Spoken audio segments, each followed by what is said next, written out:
Hello, everyone, and thank you for joining the Nonprofit Learning Lab for today's workshop. If you have any questions along the way for our presenter, you can type them into the questions box in your GoToWebinar control panel, likely on the right-hand side of your screen. If you have any tech-related questions, you can also type them there. If you are interested in using live captions for today's workshop, you can use the link that we will send in the chat shortly. If you are interested in receiving the recordings and materials from today's free webinar, you can visit our free webinars page on the Nonprofit Learning Lab website, or you can send us an email at program@nonprofitlearninglab.org. And without further ado, I will now hand it over to you, Joanna. Okay, hello everyone. Good morning. Thank you so much for being here at first thing on a Monday morning. I really appreciate it. And thank you so much to the Nonprofit Learning Lab for having me. Today's presentation is called From Research to Award, a creative and strategic approach to winning grants. So I will go over sort of strategic process of the whole grants management process, from research to post-award grants management, and hopefully you'll have some tangible action items that you can walk away with beyond our 30 minutes here.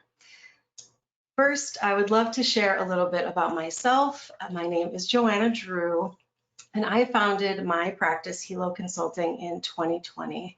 I have over 10 years of fundraising experience, and I provide both fundraising and grant writing services to international NGOs and domestic nonprofits. And since founding my practice, I have secured over $1 million in private funding for my clients. And I really manage all facets of the grants process, which includes prospect research, funder cultivation, LOI and proposal writing, budgets, and reporting. So what I'll be sharing with you today comes from this experience. And before we jump into the meat of the presentation, I'd first love to hear from you about what are your biggest pain points in the grants process.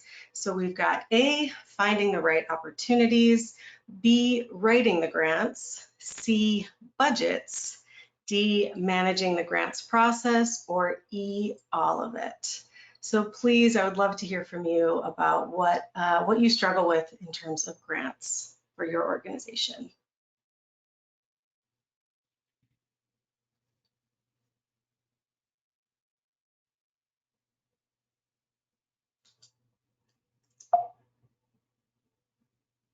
Okay, we have got some feedback here. Finding the right opportunities, 39% of you, 6% actually writing the grants.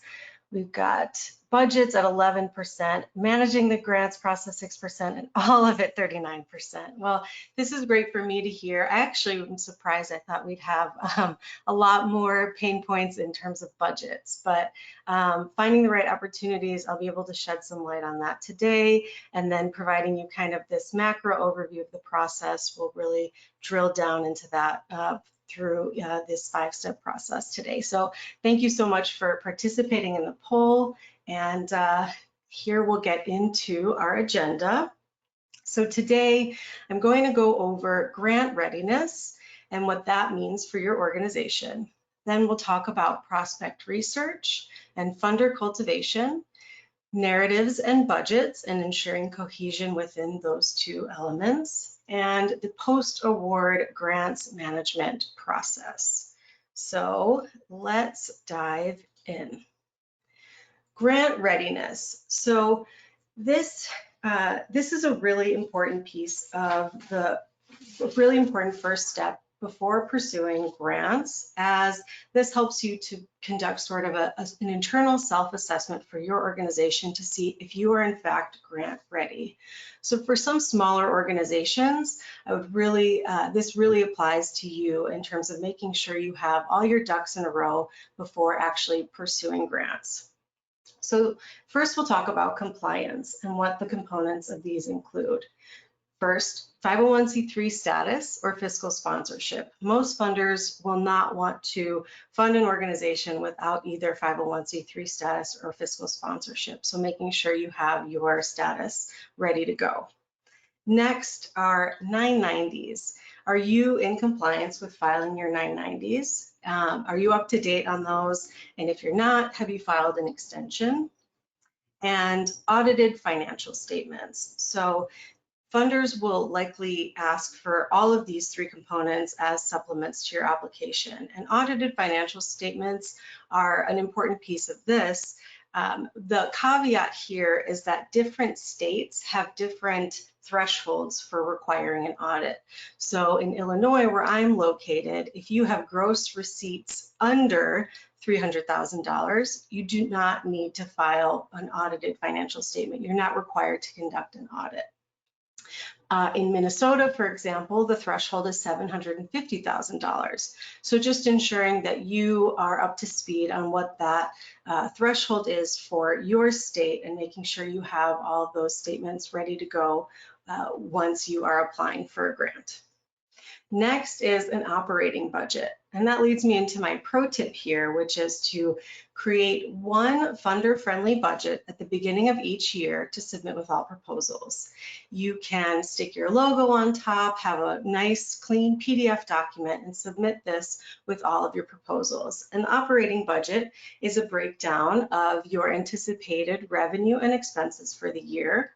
So the revenue, you can drill down into what sources of revenue you anticipate, from individual donors to funders to earned revenue, whatever streams of revenue you have for your organization, and then breaking down your operating expenses for the year for all of your programs. So having this document at the ready will really save you time when you are compiling all of those attachments to submit with grant proposals, and having one funder-friendly document at the beginning of each year will just help you improve efficiency.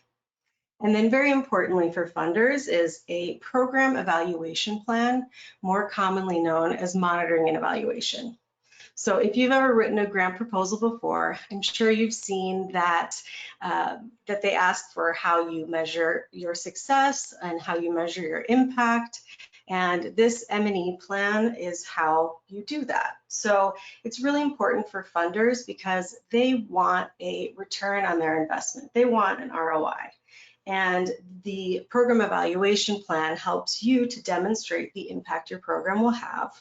So at the beginning of a grant period, it's important to establish these benchmark metrics of which you will then evaluate the impact of your plan throughout the grant period, whether that's a mid-year grant report and a final year grant report, but having this plan in place at the outset of your grant period will make you grant ready. And this M&E plan should be in line with your theory of change or your logic model.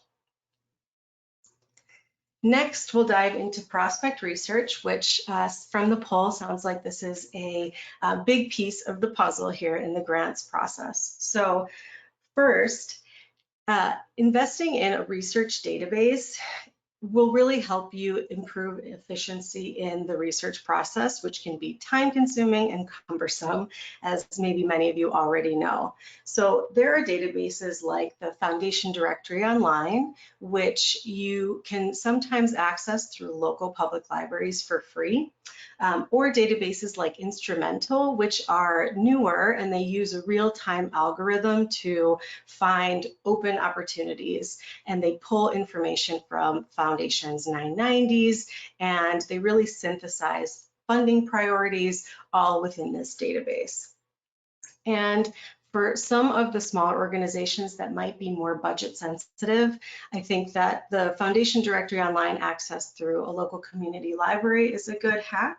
And then also, if you don't have the funds to, say, pay for a subscription service for a whole year, maybe you just focus 1 month on really drilling down and doing some deep research to find some strong fits for your organization, and just pay for a 1-month subscription for a database like Instrumental. Then you can pull out the relevant prospects from there and not have to take on that expense throughout the entire year. And one of my next pro tips is that GrantStation, which is another research tool, offers free monthly newsletters with a list of open opportunities. And what's great for me is that they also offer monthly newsletters with international opportunities. So I've actually had great success with this. I found an opportunity on GrantStation, and I applied for a grant on behalf of one of my clients for it, and we actually won. So you really never know where new opportunities can come from, and just staying privy to open calls can be really beneficial to your organization.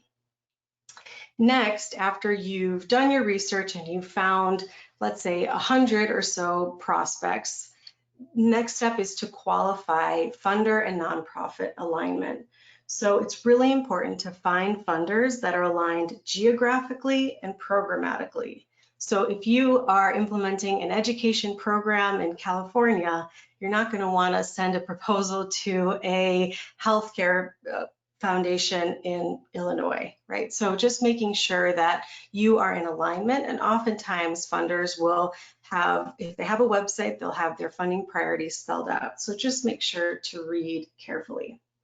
And then through your research database, qualifying alignment here, you will find your strongest prospects. So you can think of it as a funnel. You're narrowing down your funding search to the strongest, let's say 10 or 20 prospects. And in addition to alignment geographically and programmatically, there's a next really important step in this process, which is funder cultivation. So this will help to further qualify alignment. And this might come as a surprise to some of you, but I like to think of funders as people that are just like us. So I think of them as donors, and thinking of them in that way helps you to develop a relationship with them over the long term. So what does this look like? Before applying for a grant, you can send direct outreach to a funder. You can send them an email to a program officer or a contact person at the foundation and introduce your organization. This could look something like, Dear X, my name is Joanna and I am the grants manager for XYZ organization. For the past 15 years, we have been providing an after-school program for girls in an underserved area, and we have served over 500 girls since we began our organization. Based on this information, I was wondering if you deem us a good fit for your funding priorities. We would love to apply for a grant from your foundation, and any insight you can provide would be much appreciated. So this allows you to introduce your organization and give them an opportunity to respond and say, yes, this is a very strong fit for our funding portfolio. We would love to hear from you. Please submit a grant proposal. Or alternately, maybe you're not a good fit, and hearing that saves you hours of time in crafting a grant proposal. Or if you don't hear anything at all, it's also a red flag. If you're not hearing back from them, maybe it's not worth spending the time on submitting a proposal.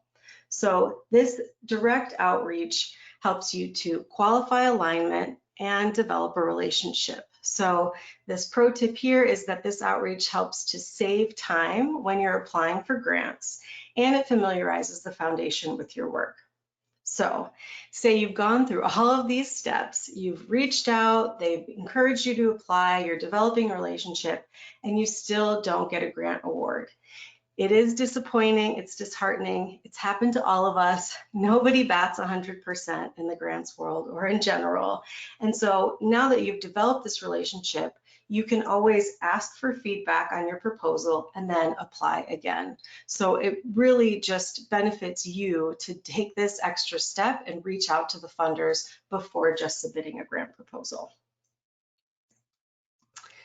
Okay, now we're getting into sort of the meat of the narratives and budgets for a grant proposal. So first of all, I like to preface this by saying, do not submit a blanket proposal to all funders.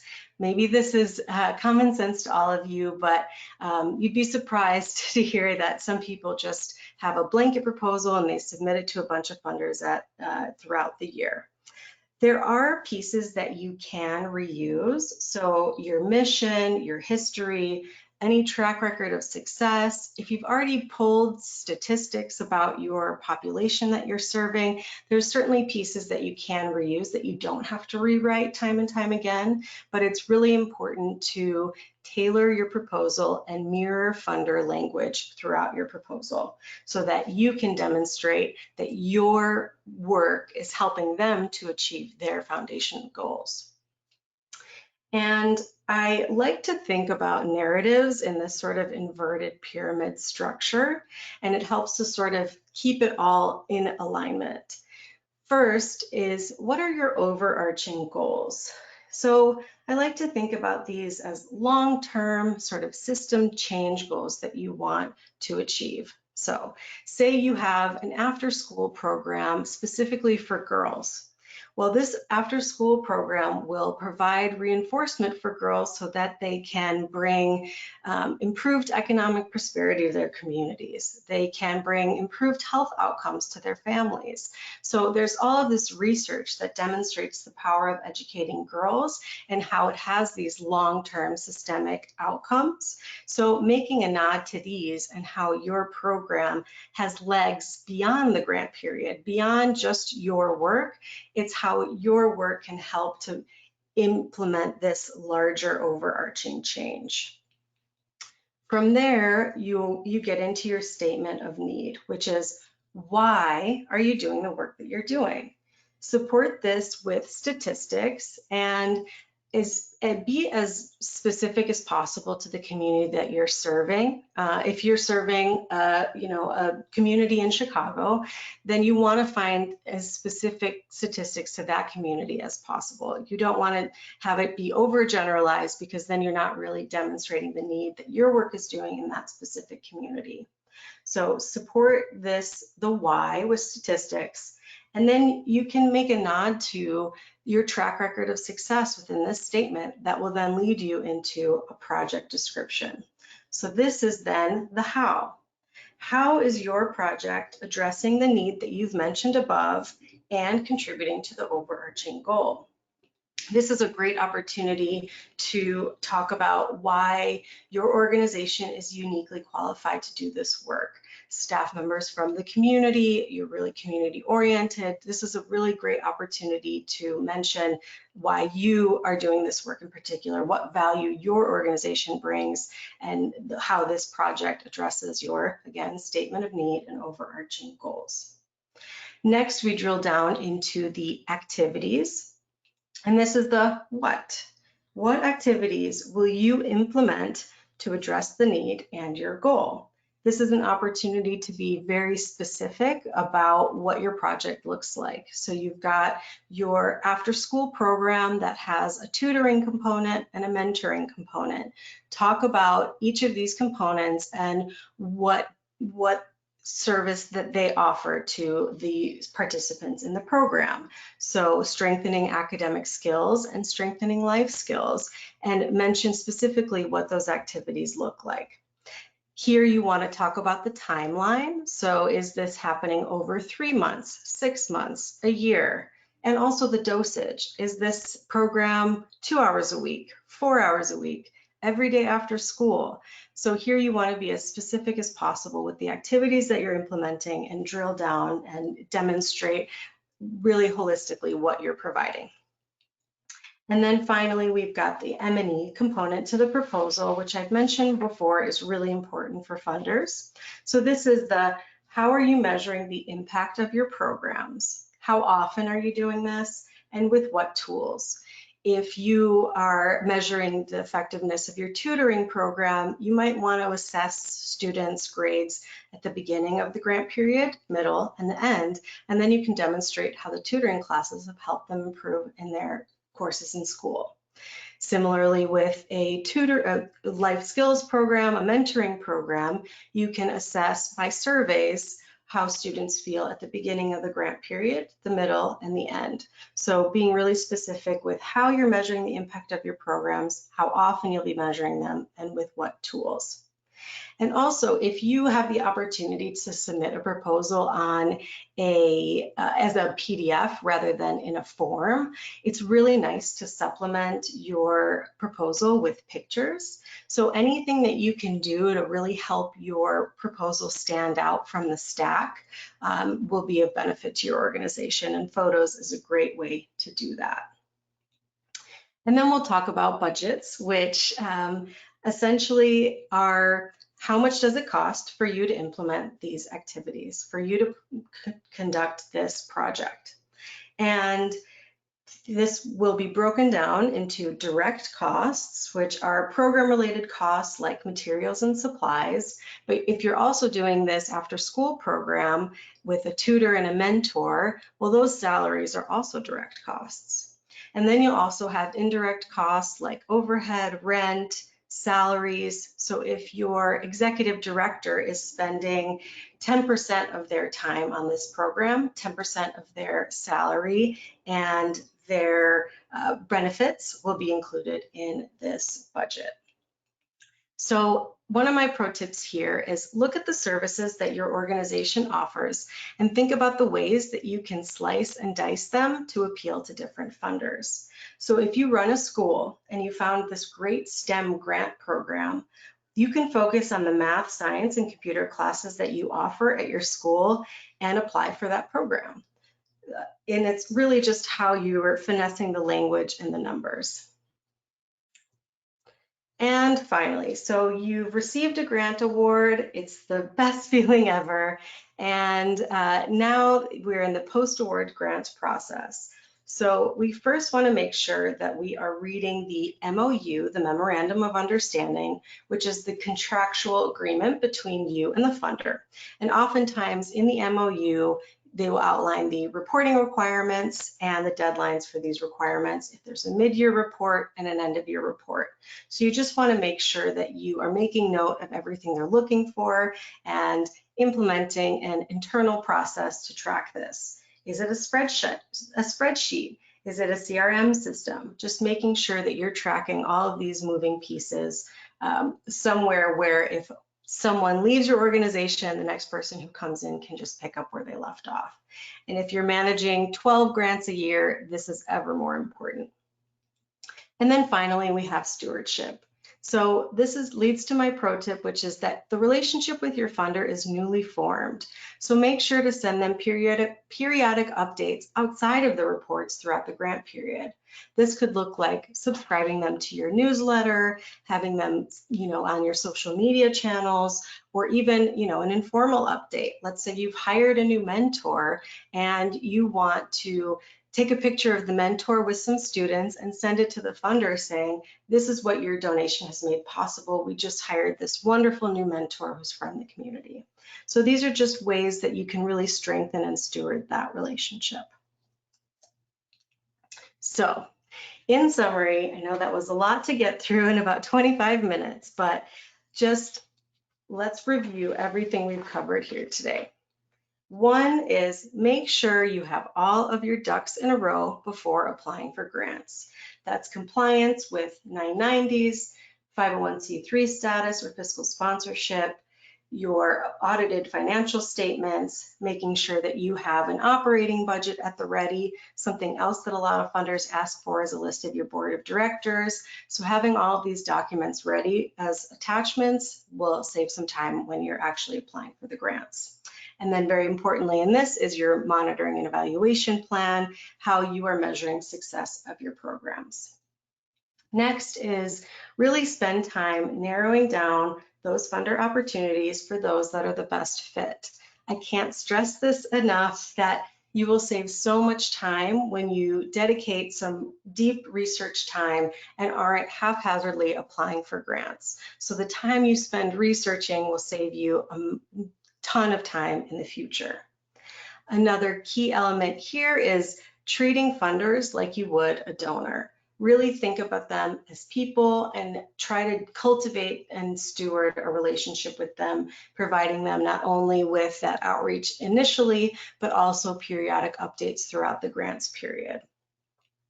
Always ensure that your narrative and budget are two cohesive documents that tell the same story. So in this after school program, if you've all of a sudden included meals in the budget, but you don't mention in your narrative how important being well nourished is for academic success, well, then these two documents aren't aligned. So anything that's in your budget should also be mentioned in your narrative. And very importantly, once you are developing a robust grants program, make sure that you're implementing an internal process for post-award grants management, knowing what deadlines are coming up, what different reporting requirements different funders have. Some might ask for just an anecdotal success story. Some might ask for mid-year M&E evaluations. So just making sure that you have an internal process to manage the grant post-award grants process. I just want to make a big shout out here to the Association of Consultants to Nonprofits, who has this partnership with the Nonprofit Learning Lab. They have an RFP service, so if you're looking for consultants, feel free to send an RFP to them and access a diverse talent pool. And then they also have a consultant directory where you can find grants consultants like me, strategic planning consultants, IT consultants, just a really diverse breadth of experience within the ACN community. And finally, I just wanted to also thank you all again for being here this morning, first thing on a Monday morning. Really appreciate you spending the time here with me, and I really hope that I provided you with a strategic approach to thinking about your grants portfolio in your organization and some tangible, actionable steps that you can take in order to further develop your grants program. So thank you so much for being here today. Great, thank you, Joanna. It looks like we have a couple of minutes for questions. So far, we've received a couple. If you are in the audience and you do have a question for our presenter, you can go ahead and throw that into the questions box on your control panel. We'll start with this first question. Someone was wondering if you have a suggestion for who they should have on their grant writing committee. Grant writing committee. So I imagine this is a subcommittee of a board of directors. I would say, is people with diverse skill sets. So maybe someone who's well connected in the philanthropic community, perhaps someone who has editing, proofreading, copywriting background in terms of being a second set of eyes, because proofreading is really important.